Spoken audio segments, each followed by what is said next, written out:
Selamat pagi dan selamat sore para peserta kelas Hukum Acara Perdata semester 4. Pada hari ini kita memasuki sesi kelima.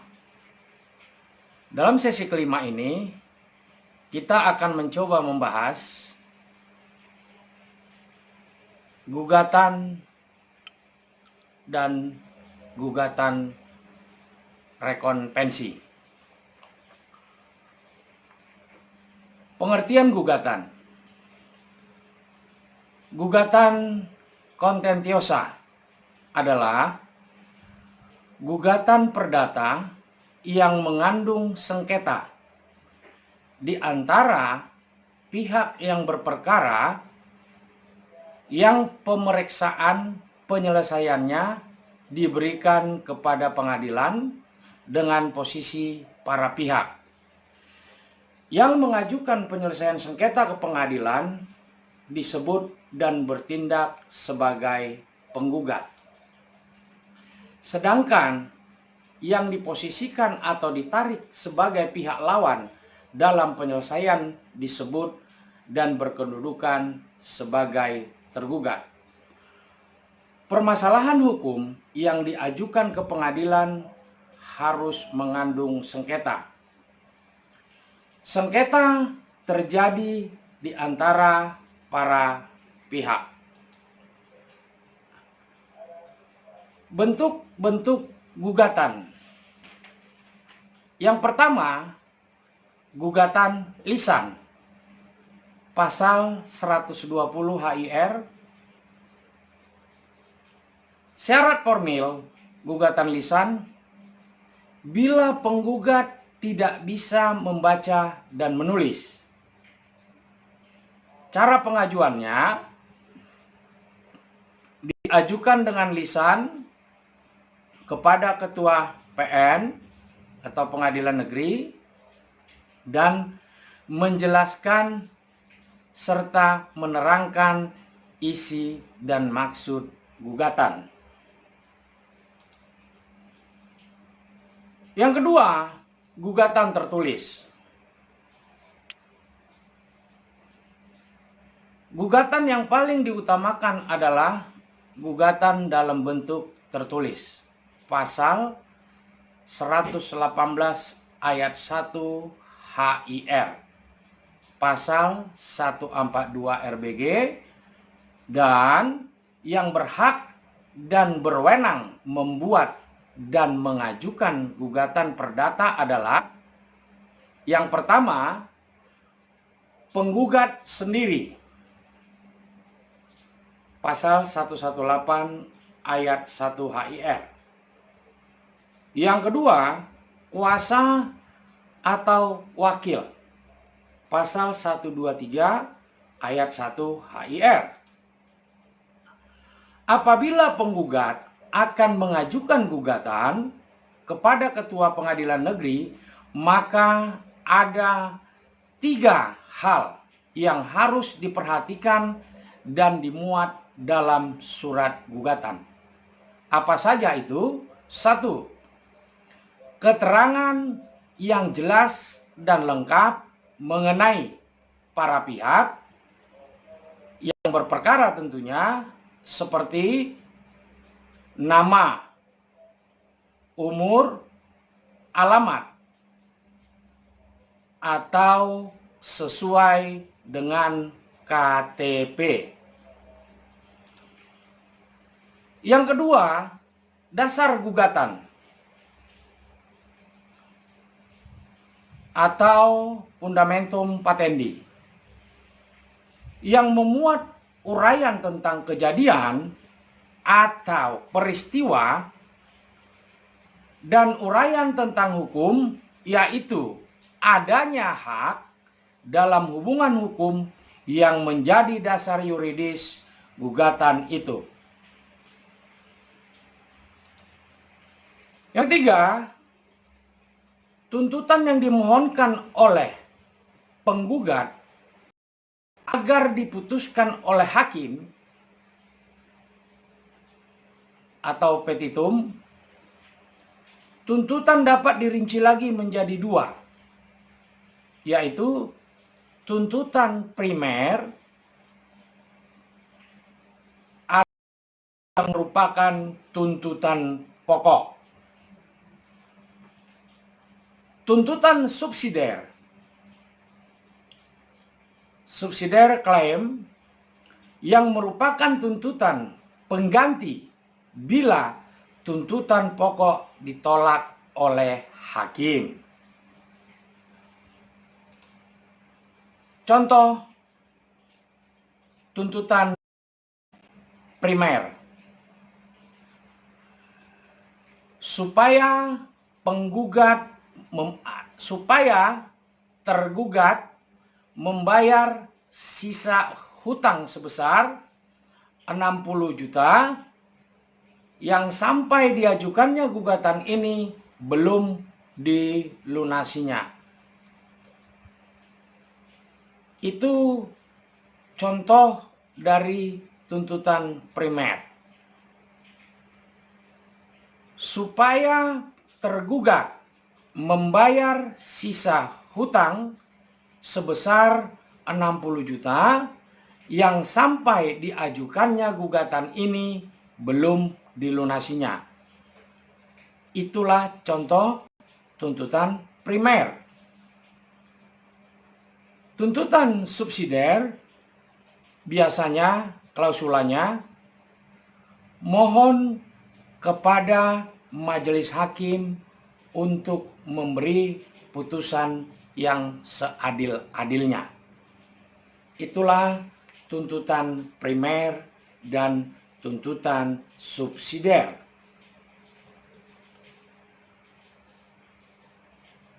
Sekarang kita coba bagaimana cara menyusun surat gugatan. Dalam hukum acara perdata dikenal dua macam teori tentang penyusunan surat gugatan. Yaitu yang pertama, substantiering teori,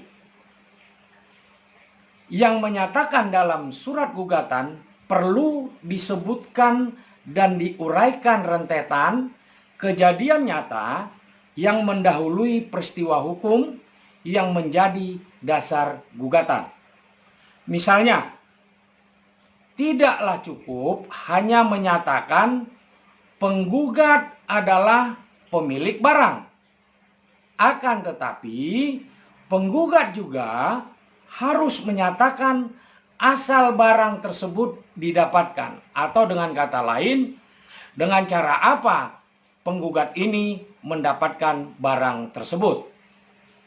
Misalnya, didapatkan dengan cara membeli, dengan mendapatkan warisan, dan lain-lain sebagainya. Yang kedua, individualist theory, yang menyatakan bahwa kejadian-kejadian yang disebutkan dalam surat gugatan harus cukup menunjukkan adanya hubungan hukum yang menjadi dasar tuntutan. Sedangkan sejarah terjadinya tidak perlu disebutkan sekaligus dalam surat gugatan, karena hal itu dapat dikemukakan dalam proses persidangan disertai bukti.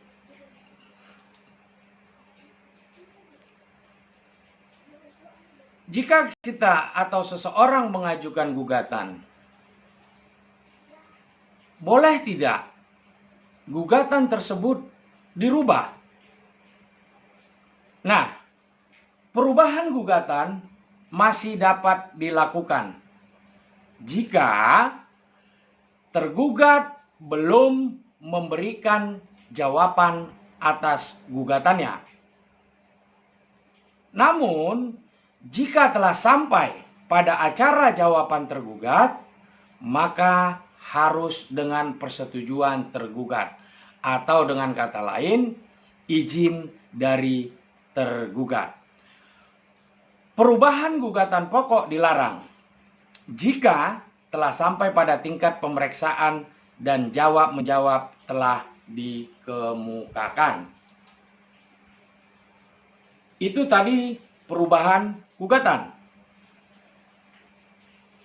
Sekarang pencabutan gugatan. Pencabutan gugatan adalah menarik kembali suatu gugatan yang telah didaftarkan di Kepaniteraan Pengadilan Negeri. Pencabutan gugatan ini dapat dilakukan dengan syarat pertama, sebelum gugatan di persidangan. 2. Dalam proses persidangan belum sampai pada jawaban. Ketiga, sesudah diberikan jawaban oleh tergugat, tetapi dengan persetujuan tergugat. Itulah tadi gugatan. Nah, dalam menggugat di pengadilan, ada namanya gugatan rekonvensi. Saya ulangi, gugatan rekonvensi. Berdasarkan pasal 132A ayat 1 HIR, hanya memberikan pengertian ringkas dari pasal ini dapat kita pahami bahwa rekonvensi adalah gugatan yang diajukan oleh tergugat sebagai gugatan balasan. Sebagai gugatan balasan terhadap gugatan yang diajukan oleh penggugat kepada si tergugat. Gugatan rekonvensi diajukan oleh tergugat kepada pengadilan negeri pada waktu berlangsungnya proses pemeriksaan gugatan yang diajukan oleh penggugat. Sekarang saya contohkan apa itu gugatan rekonvensi.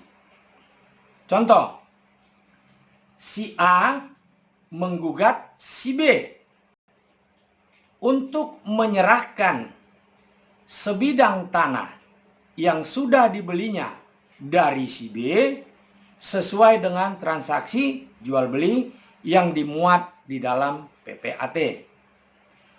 Atas gugatan itu, pada pasal 132A ayat 1 HIR memberikan hak kepada si B mengajukan yang namanya gugatan rekonvensi kepada si A tentunya. Nah, dalam gugatan rekonvensi ini, agar si A segera melunasi pembayaran yang masih tersisa, ditambah dengan ganti rugi bunga terhadap perbuatan wan prestasi atau ingkar janji yang dilakukannya.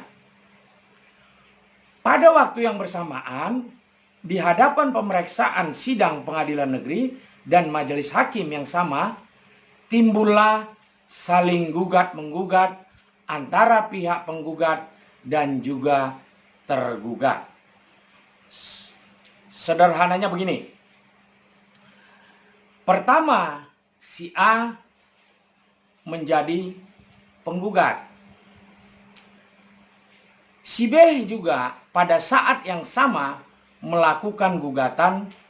Itulah yang disebut si B mengadakan gugatan rekonvensi.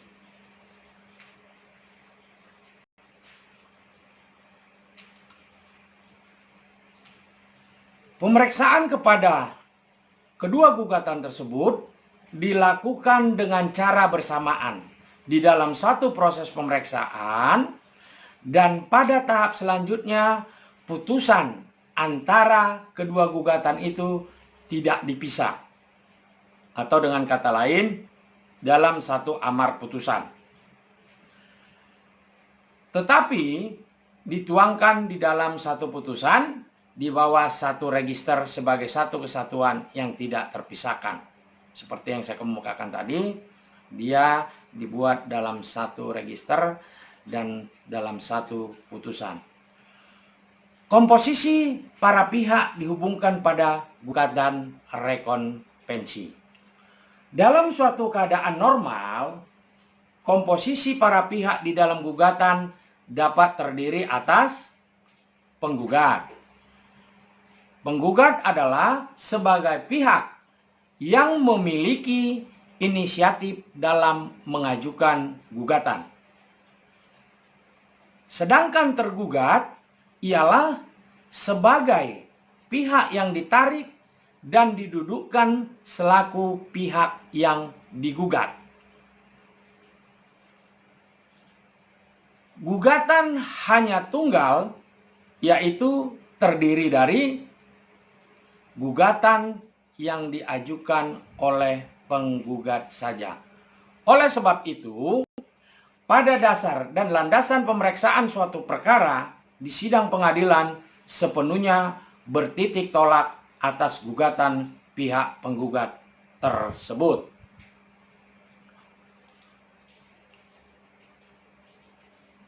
Tujuan dari gugatan rekonvensi. Pertama, menegakkan asas peradilan sederhana. Berdasarkan pasal 132 ayat 3 HIR, gugatan konvensi maupun rekonvensi diperiksa dan diputus dengan cara serentak dan bersamaan dalam suatu prosedur dan dituangkan pada suatu putusan. Tujuan kedua dari gugatan rekonvensi adalah menghemat biaya maupun waktu. Biaya yang dimaksud di sini adalah semestinya harus dipastikan, ditetapkan, dan dianggarkan untuk masing-masing gugatan konvensi dan rekonvensi. Atas undang-undang hanya dibukukan agar menjadi pembayaran biaya tunggal sebagai biaya beban gugatan konvensi tersebut. Menghemat waktu. Dalam pemeriksaan gugatan konvensi dan juga gugatan rekonvensi dalam suatu proses dan satu putusan, sehingga proses penyelesaian kedua perkara dapat menjadi lebih cepat. Yang ketiga, tujuannya adalah, ini yang paling utama, menghindari suatu putusan yang bertentangan. Maksudnya begini, kemungkinan dalam timbulnya putusan yang saling bertentangan, yang terutama akan ada dalam satu kasus gugatan rekonvensi yang benar-benar saling berkaitan antara satu dengan yang lain, dengan konvensi tersebut. Jika di dalam pemeriksaan antara keduanya itu terpisah, dalam artian berdiri sendiri, besar kemungkinan dalam suatu putusan yang dijatuhkan tentu dapat saling bertentangan. Pertentangan dapat semakin potensial terwujud apabila yang dalam menyelesaikan pemeriksaannya adalah majelis hakim yang berbeda-beda.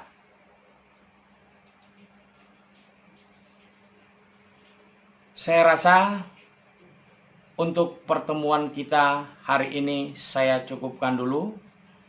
Semoga bermanfaat dan saya selalu tidak akan lupa untuk mengingatkan seluruh peserta kelas wajib atau setelah menonton dan melihat video ini wajib membuat rangkuman di @link agar Anda dianggap atau terdeteksi hadir dalam perkuliahan hari ini. Terima kasih.